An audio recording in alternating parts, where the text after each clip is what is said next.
Everybody, and welcome to Dyslexia Jewels. I am Janie Black, and I'm here today with my guest, Jeffrey. Hi, Jeffrey.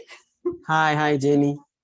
Jeffrey is from Kenya. He is also a recent graduate of the Rare Gem Talent School there. So, Jeffrey, thank you so much for joining me all the You're way. welcome. You're We're most in different welcome. countries, but we are connected, which is so awesome. So, Jeffrey, tell me what it was like growing up as a child with dyslexia, or even maybe share like before you even knew that you had this disability.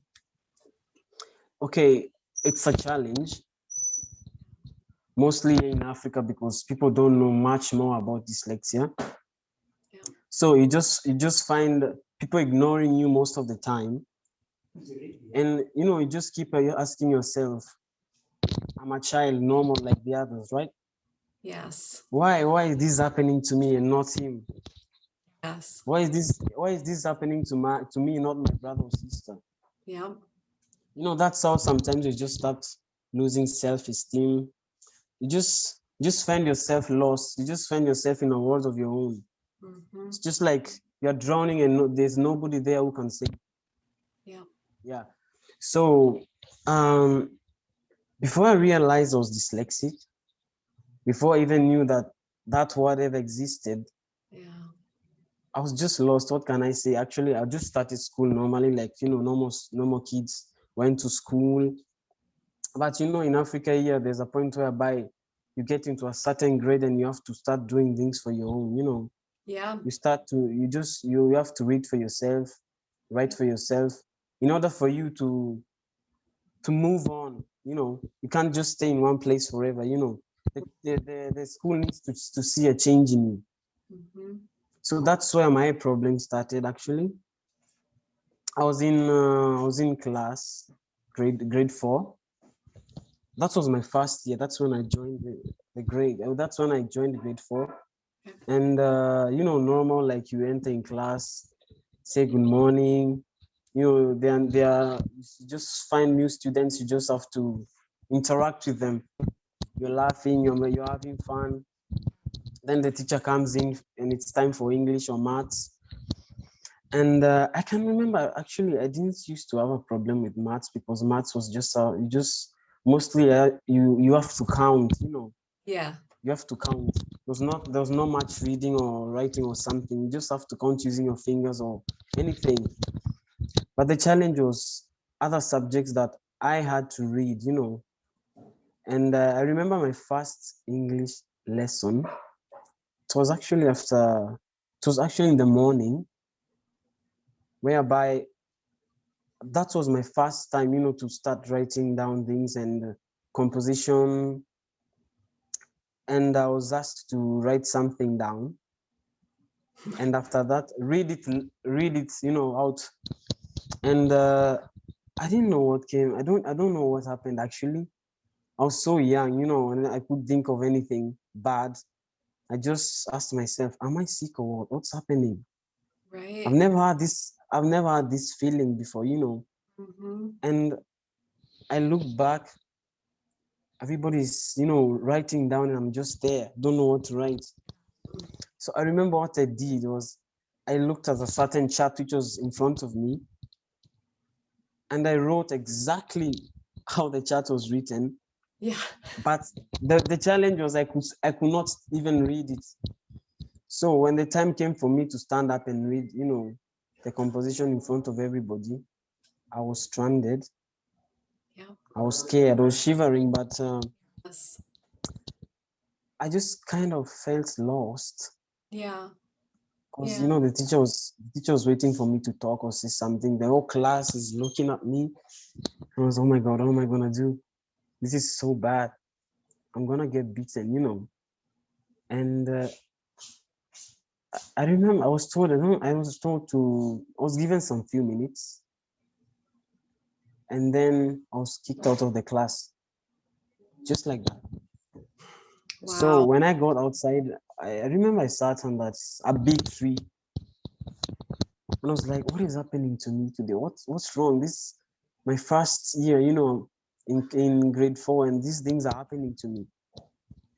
Yeah. And I couldn't think of anything. I just thought maybe I'm tired and, I'm exhausted because I'd traveled the day before. Just have to put things together and know what's happening. Yeah.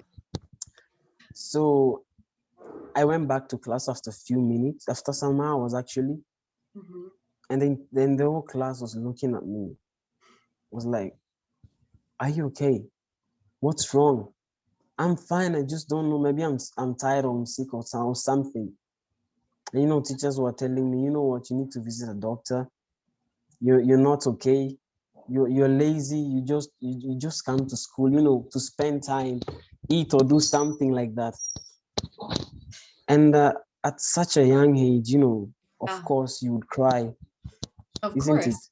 But nobody was there, to stand by your side. Nobody was there to sit down and try to understand what's going on with you. Yeah. No, I could find someone to share, with what I was feeling. Yeah. That was the challenge. Yeah. Jeffrey, that happens to children every day. Yeah. And it doesn't matter what country you live in, it happens. And, I meet children here where I live where they don't know what's wrong with them. Their teachers don't know what's wrong with them. And it's like you said, when you don't have that knowledge that it's dyslexia and it's just that you learn differently and you really think it's something horrible, and you spoke Exactly. to, like it really affected your self-worth. You Yeah. also spoke to the fact in sharing, that you were afraid that you were going to get beaten. This is a reality where you live, that Yep. because I know you and I have spoken about that. If part of being successful is being educated, right? So Exactly. being smart and having an education. And if Yeah. someone doesn't understand you have dyslexia, and it's not that you're not smart, but you just can't learn Exactly. in that way, then what do you do? So I know that you ended up going to the Rare Gem Talent School, correct? And can Exactly. you Yep. speak, and this is a school for children with dyslexia, children who learn different. Yep. Can you speak Yeah. to a little bit how that kind of changed your life? Because I know that, you have recently graduated from there. So how did that Yeah. help you? It changed my life actually. I felt like I was in a new environment, an environment whereby everybody inside the school is just like me, There's Yes. no difference. Because I can remember the first time I joined the school, I had that kind of feeling whereby I was not sure if I'm in the right school. So, but the way people were approaching me, the love, the bond was strong, and I felt, yeah, this is the place I've been looking for. This is where I belong. Absolutely. And and and that's how I developed, my talent. I used to kind of hide it, Yeah. because teachers used to take, my drawings and tear them apart. They just wanted me to read. Yeah. But there in that school, everybody was open, the teachers were understanding, taking us slowly because they know we learn differently, isn't it? Yes. And there's nothing, there's nothing good in life than having people around you that understand you, people that love you, Yes. and people that value a lot. Because I remember the first time I joined the school, and though okay, we do study normally, isn't it? But there are talent times, whereby you have to show the school your talent, you have to express yourself, That's what. and everybody, yes, and that's when I confidently, started drawing, without even having any fear. Because when I was young, I used to draw cartoons, such small things. But as when I joined the school, I got to learn many different type of art, Yeah. and I loved them all. So it was an opportunity, and it was a life change. Yeah. Absolutely. To know that we, being dyslexic, are also highly creative and artistic. A lot of our musicians, our inventors Exactly. are dyslexic, but to be able to know that you do have those strengths within you, I know for me personally, knowing my strengths really helped bring my self-worth back. And it made me love the fact that I am dyslexic, because I wouldn't have that strength probably if I wasn't. Exactly. So Exactly. I know that you love art, and I've seen some of your art. It's absolutely incredible. What are your hopes for your future now that you are graduated? Okay. My hope for my future is that I want to, I want to learn fine art. Art is in my mind. Art is everything. Yes. Art is everywhere. You see, and that is something that people don't realize. So sometimes when I walk into places and see something which is broken or something, I just think of recycling it. And I tell the person, you know what? I think that button, there's a way that I can, recycle it and make it change it into something amazing, something magical. And they're like, which way? And the best thing about art is that when you're when you're drawing or doing something creative, everybody's everybody wants to know what you're doing, you Yeah. know. And I always give them this answer. You know what? Just wait and see. Because Just I wait might and tell see. you what I'm Yeah, because I might tell you what I'm going to do and you won't like it. Just wait and see and tell me what you see.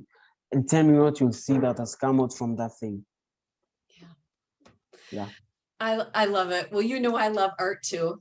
One of my favorite Exactly. quotes is, "The world without art is just eh." And you are so correct. Art is everywhere. And Everywhere. really just that creativity piece too. We Exactly. need it. It's so enriching to our lives. Yeah. Jeffrey, it's been incredible talking to you. In closing, could you share with our audience, what would you say to inspire another child with dyslexia that's feeling a lot of the feelings that you felt? Um, just feeling like they don't have a place in this world. What would you say to them? Okay. What I would say is that never give up in life, first of all. Never mind what people say about you. People might say hurting words, but focus on your dreams because dreams are valid. And don't follow, people who don't take you in the right path. Follow your instincts, Yeah. follow your heart, Yeah. and with that, you'll be successful. Yes. I know school sometimes is challenging. It is, it has always been, not to me only, but to even others out there. Yeah. There are people like us who are out there who don't even know what dyslexia is, what is going on with them, and they don't know which name to give it. But if we come together and make awareness about this, the world will change. It will be a life change.